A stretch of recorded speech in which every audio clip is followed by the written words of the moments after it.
Welcome to all the new people, new newbies, the first time people, and also, of course, welcome to our regulars who've been with us for months and years.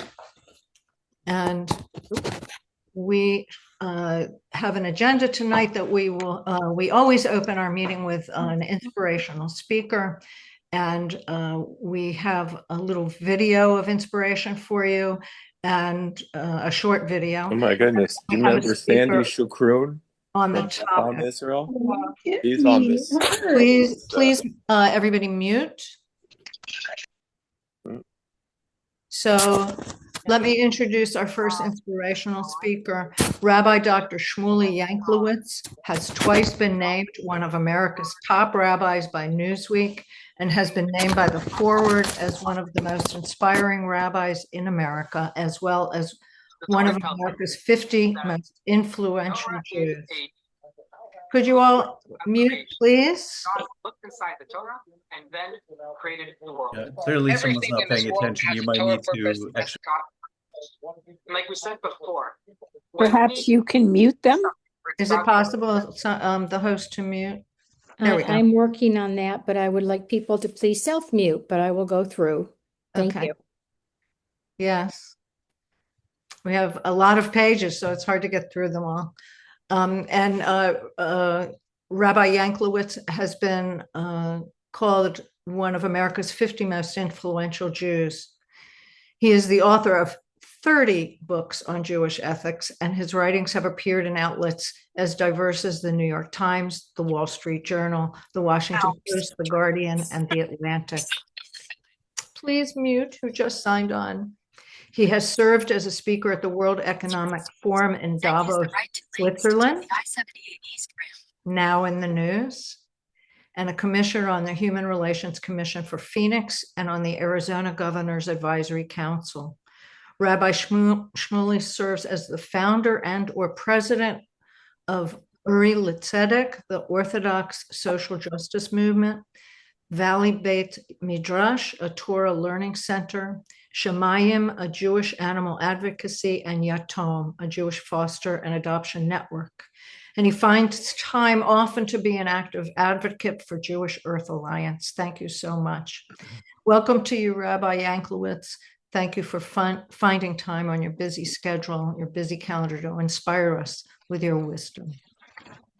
Thank you so much, Rabbi, and thank you, Mirla, and thank you to all involved in Jewish Earth Alliance for all the great work you do, that we should be fired up to advocate right now, to advocate for a more just world and society when the attacks are through the roof.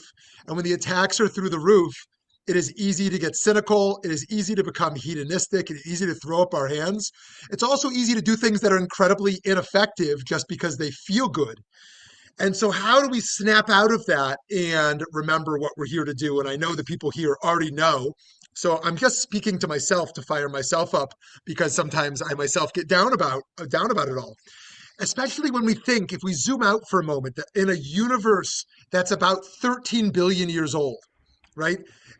Where life on Earth is about 4 billion years old. When you zoom out to these perspectives, it's humbling. It's very humbling to experience our tiny role in all of this.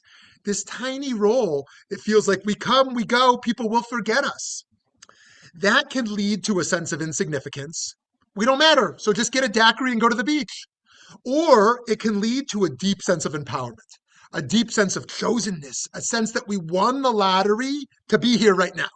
We were chosen for this moment right now. That's why we're here. In fact, when I say Modeh Ani, when I say the traditional prayer every morning for gratitude of waking up, my kavanah, my intentionality is that I just won the lottery. I was just re-gifted life, chosen for a purpose to use my unique voice, my unique space. And all of us, I believe, have a unique role to play in every given moment. If you ask me what Judaism was about, I would say one of the top 10 ideas, maybe even top 5, is that everything matters.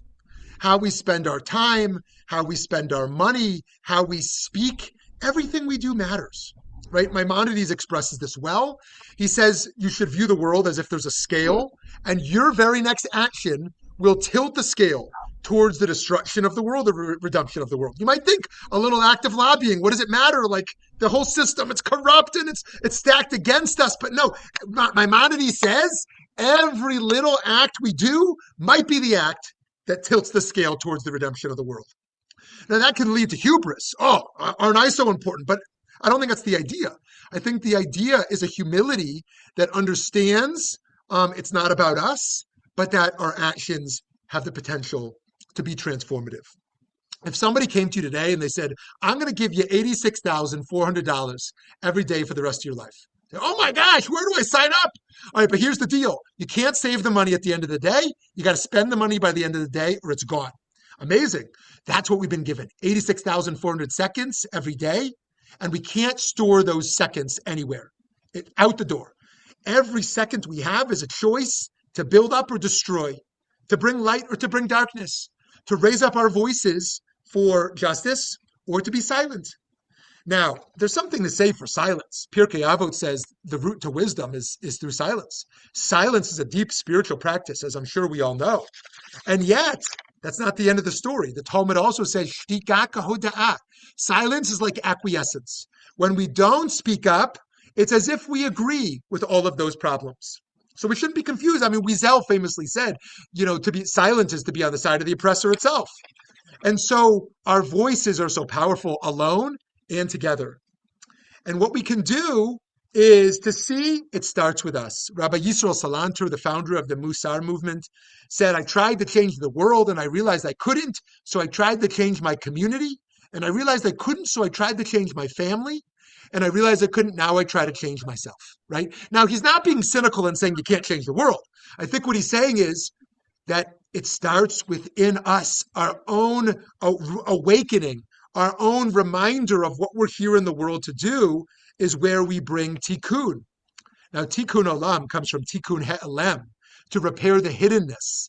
It's the stuff below the surface, below the iceberg, right? The stuff below the earth, right? It's the stuff we can't see, right? It's the invisible people that actually where the repair happens. When we try to repair the world on a surface level, we may cause more harm.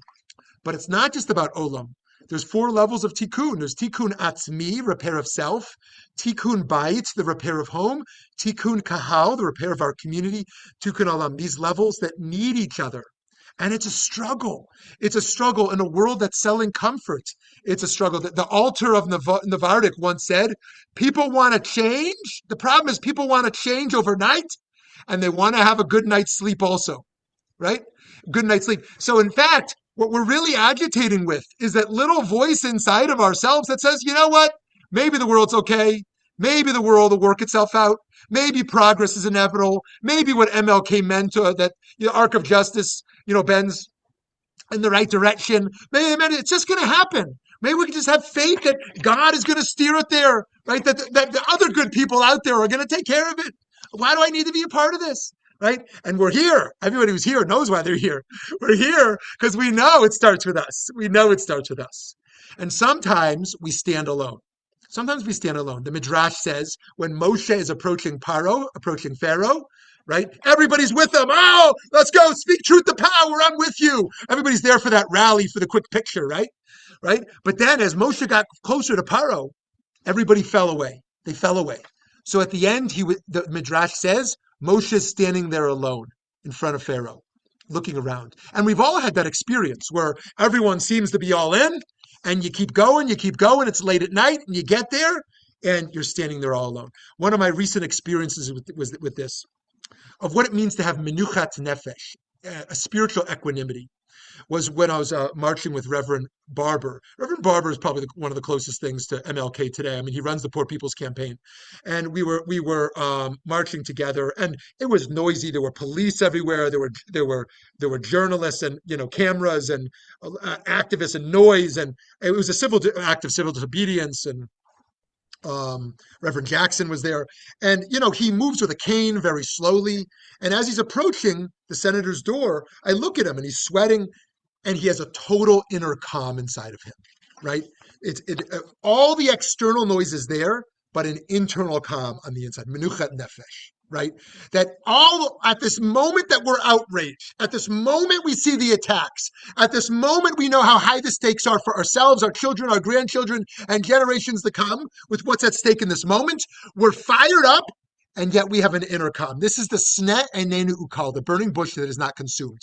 Because the fundamentalist is so on fire that they burn everyone around them, and the relativist has no fire at all. The challenge for us is to be a burning bush that is not consumed, to be on fire in our advocacy, but to have a restraint, to have an inner calmness, even while we feel the urgency. Because we're a people of action. We're not the people of the book. I only have a minute left. We're not a people of the book. We are people of the book, but we're a people of action. The first thing we learn about God in the Torah, Bereshit bara Elohim et hashamayim v'et haaretz. God acts, right? Of the 613 biblical mitzvot, almost all of them, maybe 611, are actions. We're a people that manifest our values through the act. When Rabbi Adin Steinsaltz was asked, what's the most important Jewish value? He didn't say compassion or justice. Those would be fine answers. He said consistency. Consistency. If you care about something, then how do you consistently show that love? Show that commitment? How do you consistently show up for the lobby day? How do you show up for your child? How do you show up for those things? So friends, here we are, and I'm going to pass it over to our friends, but I want to, just before I do that, hand it over, express my appreciation for the great work that Jewish Earth Alliance is doing, Mirla and team, and that all of you are doing by being here and being a part of the solution, by holding on to hope of what the world can be, of what American society can be, and holding on to a humble but powerful understanding of what it means to use our voice, that small actions matter. Small actions matter because we never know what small action is the one that tilts the scales. And I'll end with this.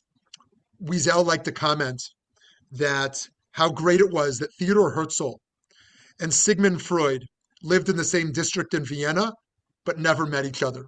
Because what would have happened if they met each other? Herzl would have said, "Im tirtzu ein zo agada." If you will it, it's no dream. And Freud would have said to Herzl, you have a dream? Let me cure you of your dream. Friends, that's what the world is trying to do here today, to cure us of our dream, to tell us all we have to do is make a Facebook post, to tell us all we have to do is just, pray for an answer. All we have to do is just vote for the right candidate, right? It's telling us we can't really, solve these things. It's all corrupt. It's all broken. It's all darkness. People selling darkness. No, right? The Jews have been dreamers, and that's what we're here to do tonight. That's what we're here to do as a community, to continue to dream that small actions matter. Thank you so much, and God bless. Rabbi Shmuly, I'm fired up and ready to go, and I feel centered inside. Woo! We'll have to have you back for a full hour. Thank you so much. You express so many things that are on my mind and in my heart. Thank you, Shmuly. Oh boy, what a great way to start. I think I forgot to ask people to sign in and tell us where you're from and if you're in an organization, but you seem to know what to do, and people are signing in. And I wanted to, I want to thank the rabbi so much for sneaking away from his very busy calendar and giving us that rallying cry. Beautiful, absolutely beautiful. So we have a very short video that was put together. I have to apologize that we were supposed to have Senator Gallego here tonight, but he could not be with us, and we were going to get a video, and it just didn't happen. You know how chaotic it can be on the Hill, and boy, it must be quite dramatized these days. So we have a short video done by this member of our steering committee, Barak Gale from Washington State, of 3 of our superstars of climate action that we've had as previous guests. So we wanted to show you that just to start off our meeting and right before our speaker tonight. So Mirla, if you could put that on, that would be great. The number one most important thing that each of us can do to make a difference is to talk about it. Because talking changes who we see ourselves as, It changes what people around us think. We're all social creatures. We have our antenna always sort of up, listening to everybody around us to see what they're doing, what they're talking about. And this is Dr. Catherine Hayhoe. Our ideas of what is or isn't acceptable socially, and they've actually changed in the past quite quickly. It changes our sense of, could we do this, by hearing about positive solutions, and then it changes our ability and willingness to act. Now, I often hear, that's not enough. We're past the time for talking. We need action. And to that I say, well, how do we ever act without communication? It is, as journalist Sarah Peach says, the fertile field in which cultural change begins. In its absence, we can't solve a problem.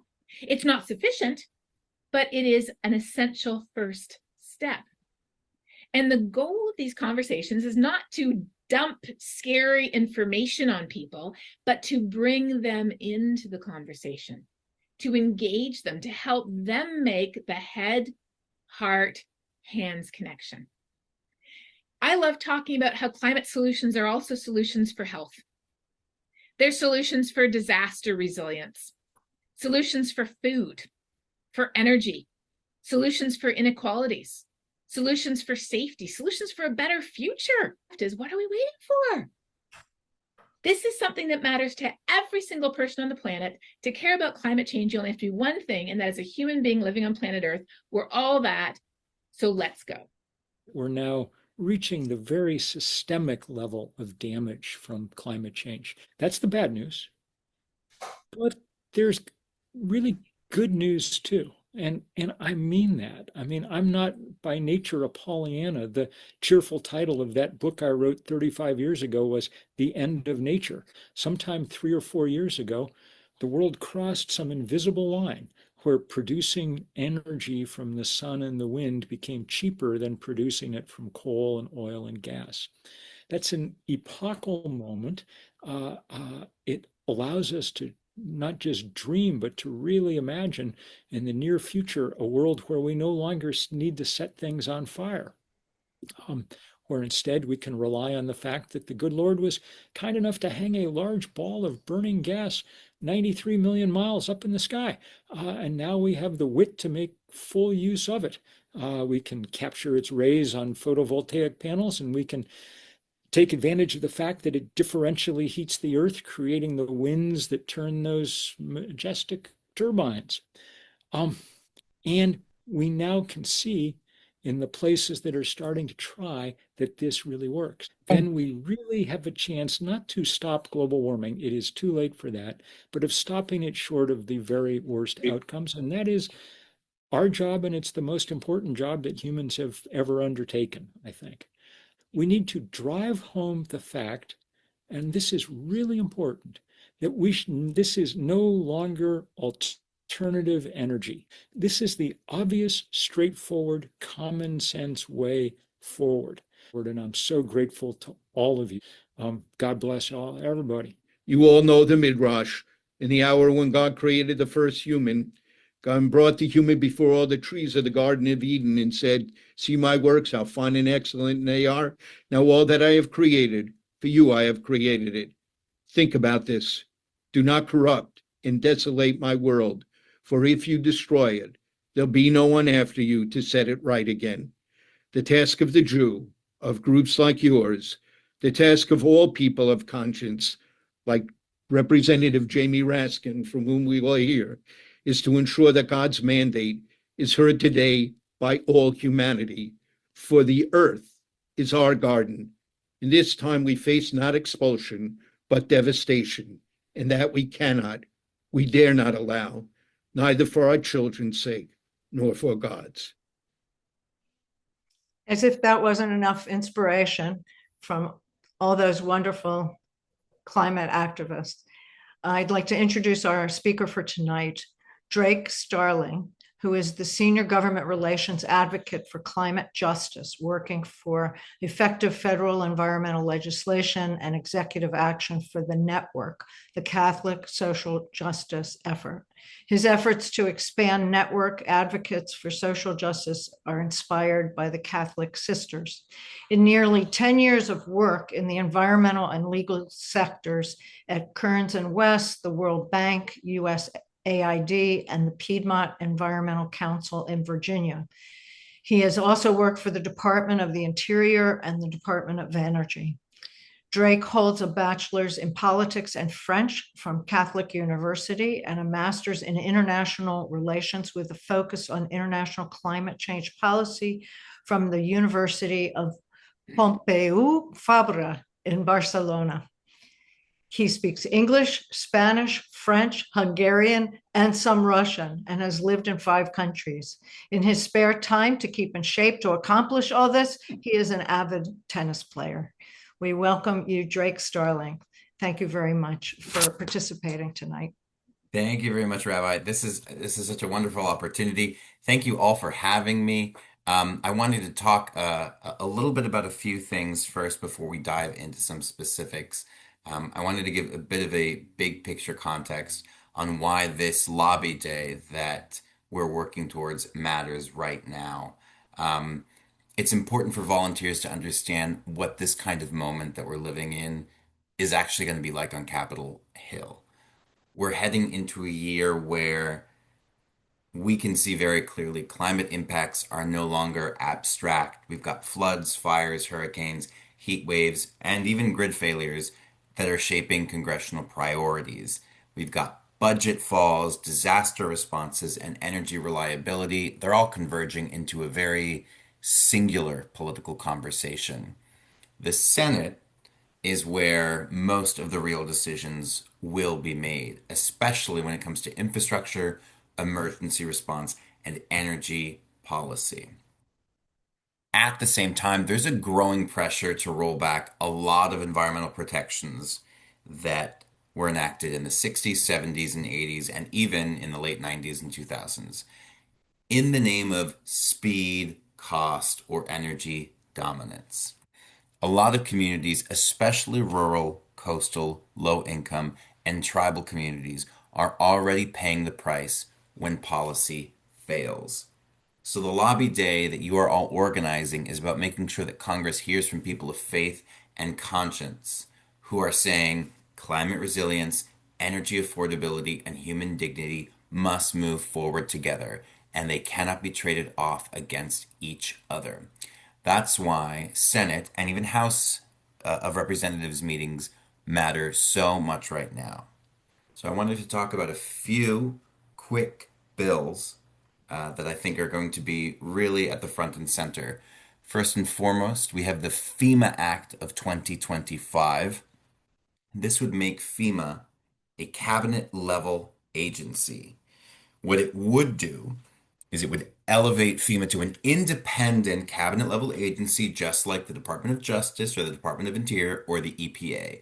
This would improve coordination, speed, and accountability in disaster response. It would also strengthen federal capacity to respond to increasingly frequent and very severe climate disasters, as we're seeing all the time, and as probably some of you have seen, we might have a bit of a climate disaster this weekend across much of the Mid-Atlantic, Midwest, and Northeast with this gigantic blizzard that is coming our way.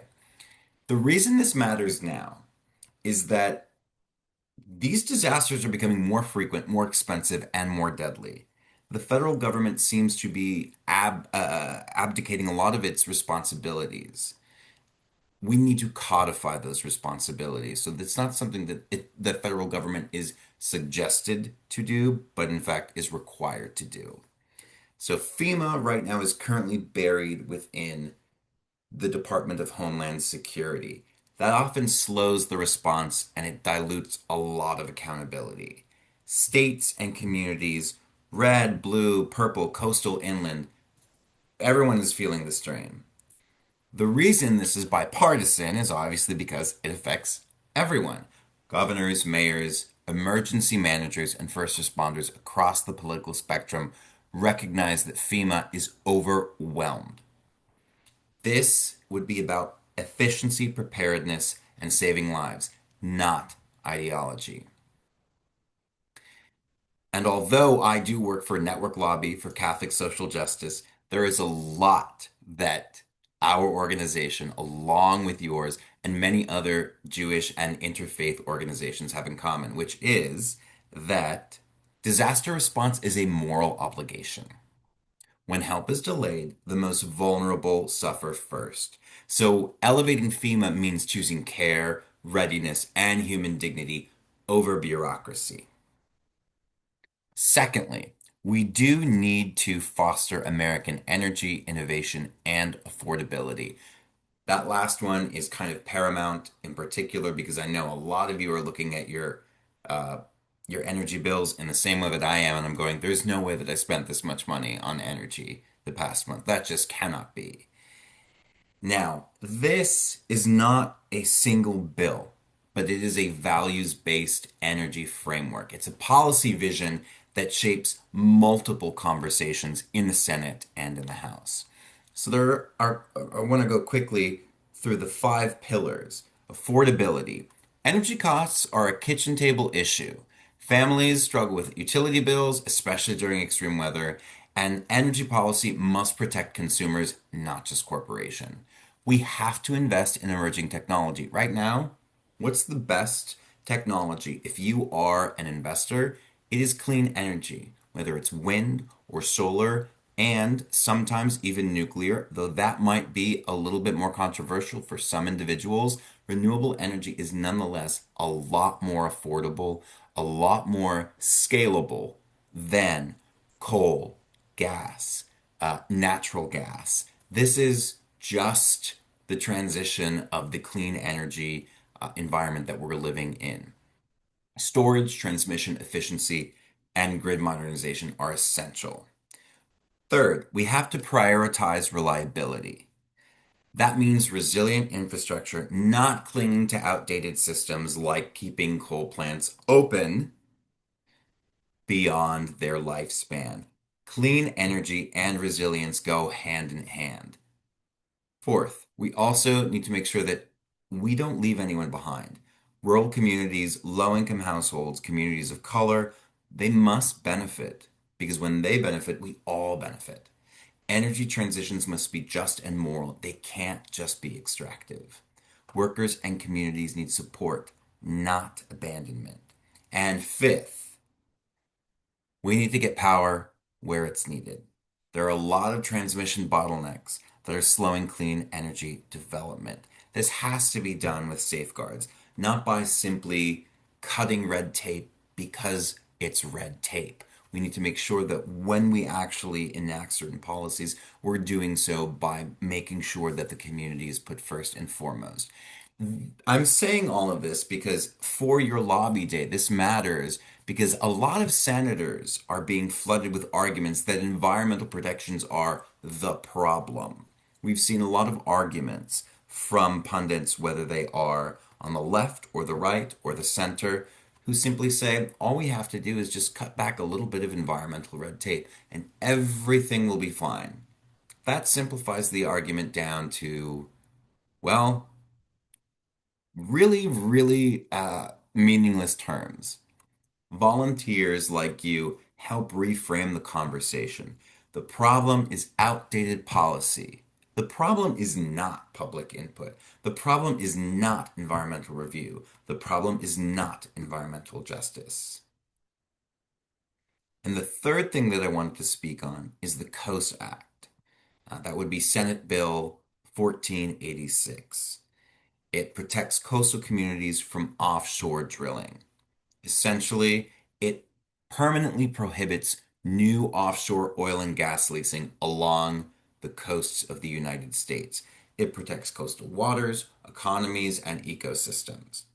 It matters most now because offshore drilling threatens fisheries, tourism economies, coastal ecosystems already stressed by climate change, and one spill can devastate a region for generations.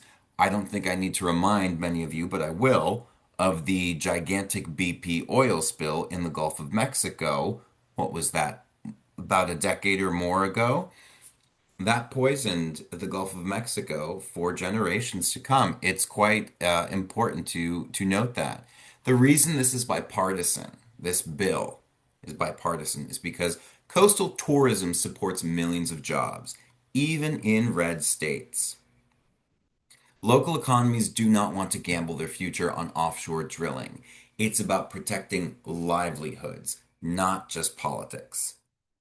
But we, as members of the faith community, need to know that, rather, need to frame this as creation is not expendable. Coastal communities are stewards, they're not sacrifice zones. Protecting the commons is a shared moral responsibility. So these are the three topics that I wanted to discuss with you today. I do have some other major environmental issues that I know Congress is going to grapple with this year. Rabbi Dvorah, do you want me to speak on those right now? I think that we need to go to our breakout rooms pretty soon. Great. Sure. I'm wondering if there are a couple of questions. Mirla, are you monitoring any question, or do you have a question that would help with our next action? I do have a question. Pardon? Okay. Yes. I do have a question. Can I go ahead and ask it? Yeah, go ahead. Go ahead. Okay, my question is that I know that the deadline for funding the government is coming up at the end of this month, and our lobby day is right after that, February 3rd. So I just wonder if you have any advice as a very experienced lobbyist about what we should be prepared for, sort of in either eventuality. In either eventuality of what exactly? In other words, there's a chance that they will pass a budget, and there's a chance they won't pass a budget, and there'll be a government shutdown. So just curious if you have any thoughts about handling that situation. Yeah, I do. I actually think one of the things that that you should probably push for is, for those of you who do not know, oftentimes in Congress, there is a bill that is passed and that creates a framework or a program for an idea. And then shortly afterwards, there is an appropriations bill, which appropriates money for that program, that agency, whatever. Right now, we are still in the appropriations process for a lot of programs. It seems, in fact, that despite the current president's actions against clean energy, the environment, there is a Senate appropriations bill for energy, environment, and water that is actually fairly decent, I would say, given the circumstances that we are in. If you have the opportunity to speak on that, I believe that you should, and say that the Senate version of the appropriations bill for energy, environment, and water is something that senators should vote for. Besides that, I would also urge caution to any of your senators against voting for any form of permitting reform. There is the Permit Act, the Speed Act, the Mining Regulatory Clarity Act. These are all very esoteric, unique ideas about how we can scale up energy infrastructure in our country.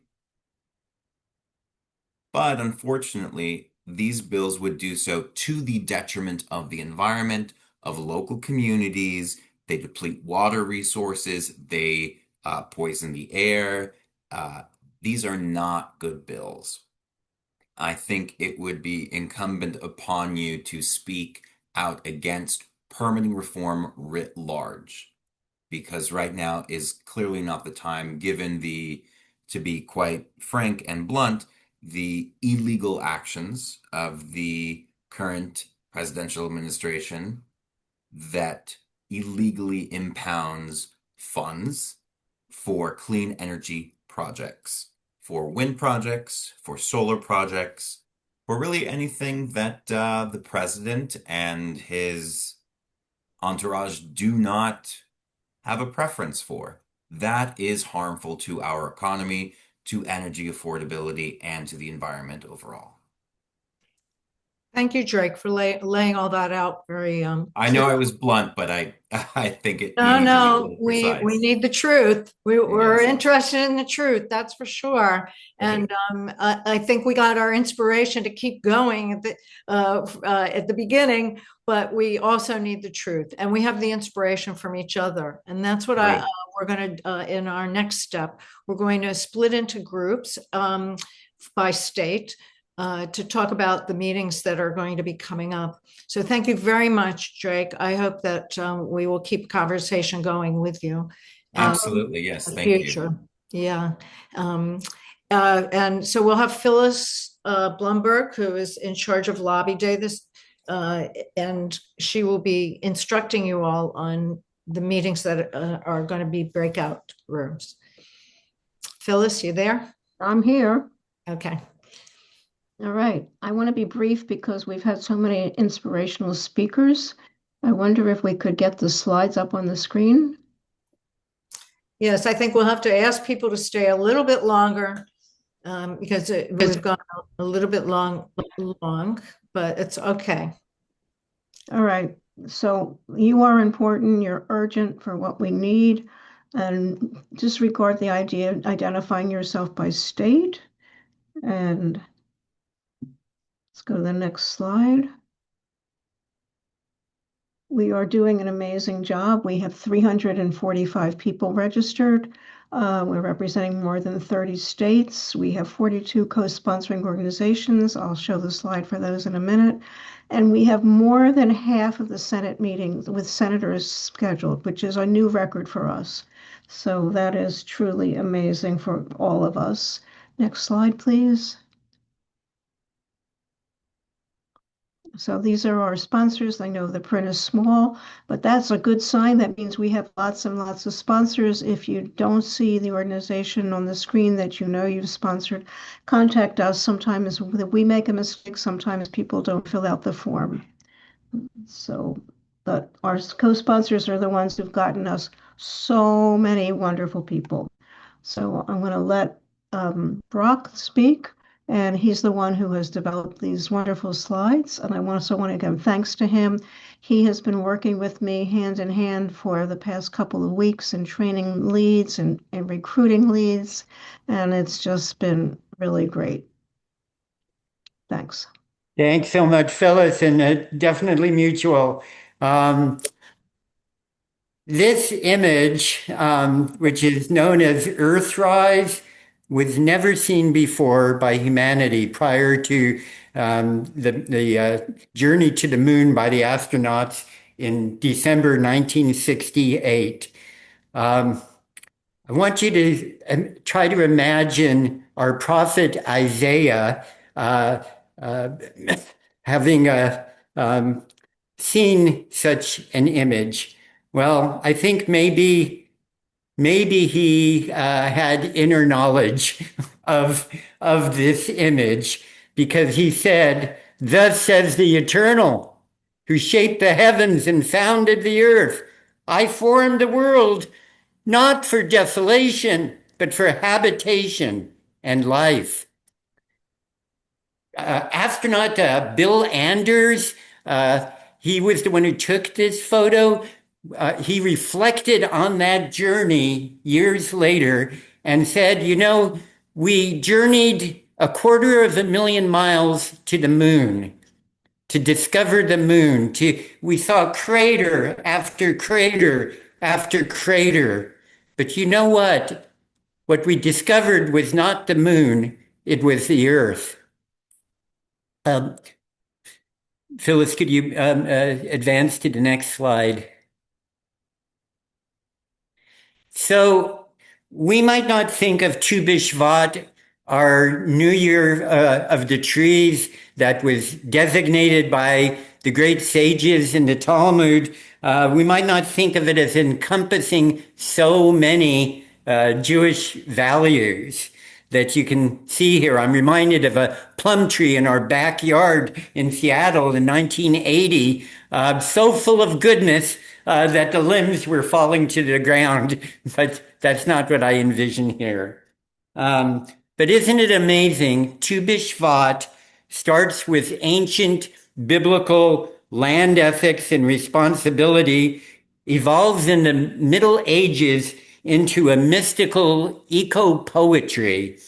And then it becomes a day for planting trees in Israel and everywhere.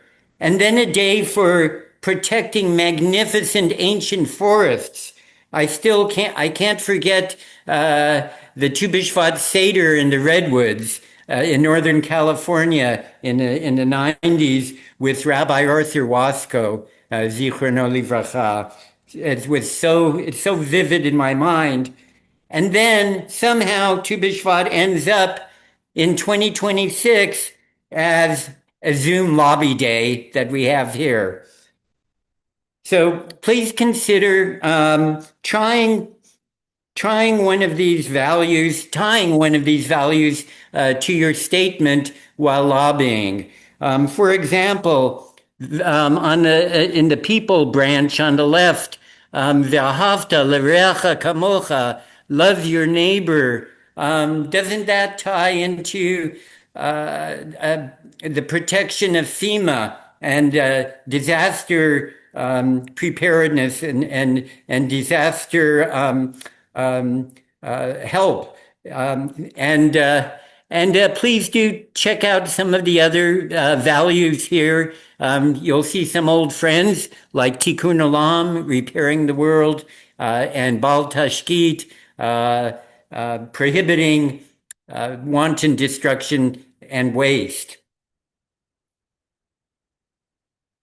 Thanks so much. Great to see you all here.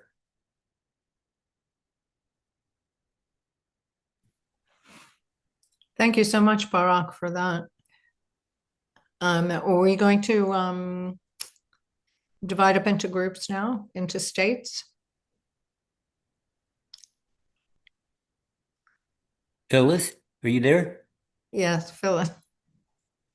Sorry, I was muted because I was typing. Yeah, there we go. So I just want to be very brief because time is really short. We already went over what we're going to be talking about in Lobby Day, and Drake did a fabulous job of discussing it. So I don't need to do any more. He really laid the groundwork for all of us. Those are our 3 topics. Let's skip that one. 2 slides beyond that. I hope I didn't steal your thunder, Phyllis. I apologize. So for you to prepare for Lobby Day, we want you to know about your senators. You can assign people in your group tonight to research this, or everybody can do it, but we want to be looking at FEMA payments to your state, past experiences with, we have our previous reports on one that you can look at. You can please check their websites and go to the League of Conservation Voters scorecard for your senators. So that's something to do ahead of time. And then next slide, please. So there's a flow or a choreography of the meeting, and we have a welcome. We do introductions. We want you to make sure you put 1 sentence in the chat about why you want to be there. There will be a prayer or a reflection. We want 1 person to volunteer to give a personal story. And then we'll be talking, we want to spend a little bit more time this year on the 3 asks or the 3 topics, because especially the ones that the people may not be familiar with, they may be new, they haven't had an awful lot of discussion recently. We want to ask the senator or the staff, where does the senator stand? How can we help them? And then we want to close. Next slide, please. And we normally try to get talking points out to people tonight or earlier. Unfortunately, we were not able to do that. We've been really working against the clock. I put in the chat this slide a while ago, so you just have to scroll up and find it. There's 10 roles that people can take. Note taker and timekeeper don't have to be talking roles. A screenshot is not necessarily a talking role. The others are talking roles, and then there's follow-ups. So we will be happy to continue disseminating that, but if people can volunteer for that in their team, in their small meetings, that would be great. Next slide, please. Okay, so we want everybody to be prepared, polite, prompt, and grateful. We have a reputation for being prepared and grateful and polite. We want to maintain that. It's a fabulous reputation that we have. We want to make sure that we are talking to our senators on the topics that we're talking about. We will be giving you talking points. If you're talking to a Republican senator, you can use the words creation care instead of climate change. Please stay on these topics. It's really important to be focused on these topics. Don't bring anything else in until the very end. Don't talk too much. We want to make sure we let the staffer talk. We want to learn and listen from them. We want to ask them questions. We want them to answer. So skip the next one. Let's go to the next slide. Yeah, our meetings tonight, what we're going to be doing. Just do brief introductions because we don't have a lot of time, and then really try to talk about who's going to be doing what, their prep for the meeting, who's going to be speaking, the non-speaking roles, and then who's going to do research. And we will stay around after everybody leaves. You can come back to the main room and we can answer any questions that you have. The leads have been trained, so they're all in great shape for leading. And we just want to thank you so much. This is really important work. We are doing a mitzvah, and I think our inspirational speakers and our videos tonight showed how important this is. So now we can break into our meeting groups.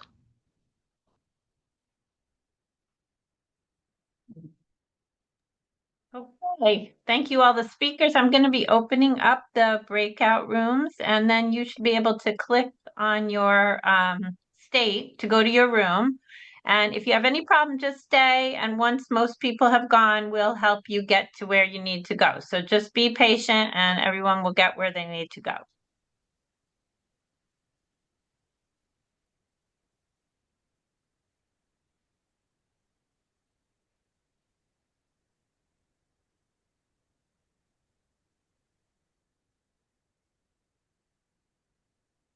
Can someone tell me if you're seeing the box? Yeah, I guess people are starting to join. Very good. Okay.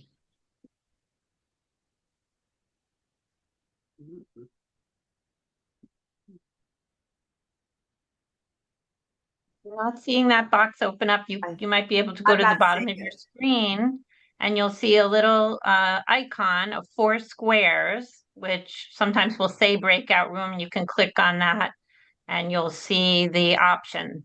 You may need to go to the more, where the 3 dots are in the circle, and hit more, and then you'll see the breakout groups. Again, if you don't see it, just wait a minute. Oh, I just saw it. Sorry. Okay. If you don't see it, just be patient and we will help you. We can actually move you into the breakout group once most people have left the main room. So just be patient.